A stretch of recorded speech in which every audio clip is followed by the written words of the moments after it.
जय हिंद दोस्तों, defence world में आपका स्वागत है। दोस्तों, आपको पता है कि जब से यूक्रेन और रशिया का युद्ध शुरू हुआ है, हर देश अपनी सैनिक क्षमता बढ़ाने पर ध्यान दे रहा है और इसी कड़ी में भारत भी लगातार अपने हथियारों की साथ ही भारतीय सेना को और भी ज्यादा ताकतवर बनाने में अपनी पूरी ताकत लगा रहा है। और अगर सीधे तरह से बात करें तो यहाँ पर भारत अपनी सैन्य क्षमता बढ़ाने में पूरी तरह से लगा हुआ है। और दोस्तों, इस टाइम पर भारत अपनी वायुसेना के सभी हेलीकॉप्टर्स में काउंटर मेजर सिस्टम लगाए जा रहे हैं ताकि मिसाइल हमलों को बीच में ही रोका जा सके। और दोस्तों, यहाँ पर सिप्री की रिपोर्ट ने ये साबित कर दिया है कि अमेरिका और चीन के बाद अब भारत भी सैन्य खर्चे के मामले में तीसरे नंबर पर आ चुका है। बल्कि रूस इस समय जो पूरी ताकत लगाकर यूक्रेन को तबाह करने की कोशिश कर रहा है, नए नए हथियार इस्तेमाल कर रहा है, वो भी हर साल अपनी सेना पर भारत जैसा खर्चा नहीं कर पाता। और दोस्तों, सिप्री की बात करें तो भारत 2021 में अपनी सेना पर 76.76 अरब डॉलर खर्च कर चुका है, जो कि दुनिया में तीसरे स्थान पर है। और अगर 2020 की बात की जाए तो यहाँ पर भारत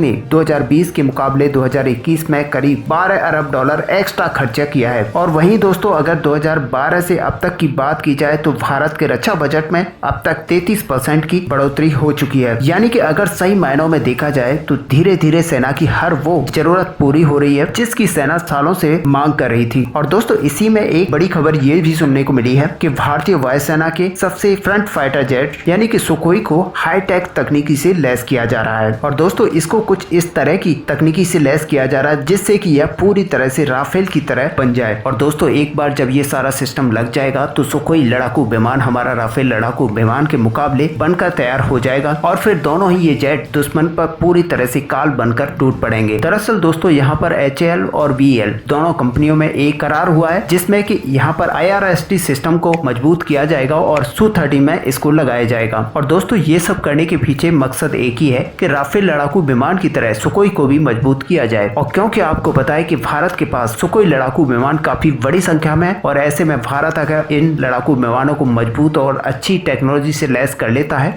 तो भारत एक तरह से अपनी वायुसेना को और भी ज्यादा मजबूती दे देगा। और दोस्तों, आपको पता है कि राफेल अपनी घातक मिसाइल्स और रडार सिस्टम की वजह से जाना जाता है, क्योंकि अगर कहीं दूरी पर कोई बंकर उड़ाना है या फिर समुद्र में हमला करना है तो राफेल बड़ी आसानी से कर सकता है। और उसी कड़ी में यहाँ पर सुखोई को भी उतना ही मजबूत किया जाना है। वैसे दोस्तों, अगर देखा जाए तो सुखोई के पास राफेल से भी ज्यादा भयंकर मिसाइलें हैं, लेकिन यहाँ पर सुखोई के पास नेविगेशन और रडार सिस्टम की कमी है जिसको कि पूरा किया जा रहा है। और अगर एक बार भारतीय वायुसेना इसको मजबूती से बना लेती है तो फिर ये पूरी तरह से राफेल लड़ाकू विमान की तरह काम करेगा। और दोस्तों, आपको पता है कि अगर डॉग फाइट की जाती है तो राफेल लड़ाकू विमान सुखोई से एक कदम आगे है। और अब सुखोई की यूनिक कमियों को एक एक करके कम किया जा रहा है ताकि इंडियन एयर फोर्स की शान कहलाने वाली सुखोई किसी से पीछे ना रहे। अगर HAL की माने तो यहाँ पर इस सिस्टम के लगने के बाद सुखोई काफी कम समय में अपने दुश्मन की सटीक पहचान कर सकता है और उस पर प्रहार कर सकता है। और दोस्तों, इसके अंदर जो इंफ्रारेड सिस्टम लगाया जाएगा वो एक धुंधली तस्वीरों को भी क्लियरली दिखा पाएगा जिससे कि हमारे जो पायलट्स होते हैं वो अच्छे से दुश्मन की पहचान कर पाएंगे और उन पर वार कर पाएंगे। और दोस्तों, ये ऑल वेदर ट्रैकिंग सिस्टम है जिस कारण ये रात में भी अच्छी ट्रैकिंग कर पाता है। वैसे दोस्तों, आपको कौन सा लड़ाकू विमान पसंद है, आप अपना व्यू हमें कमेंट में लिखकर बता सकते हैं। साथ ही वीडियो को लाइक और शेयर करना ना भूलें। मिलते हैं नेक्स्ट वीडियो में, तब तक के लिए जय हिंद। अच्छा सुनो, चैनल को सब्सक्राइब करो, उसके बाद घंटी बजा देना ताकि अगली वीडियो आपसे मिस ना हो पाए। Thank you.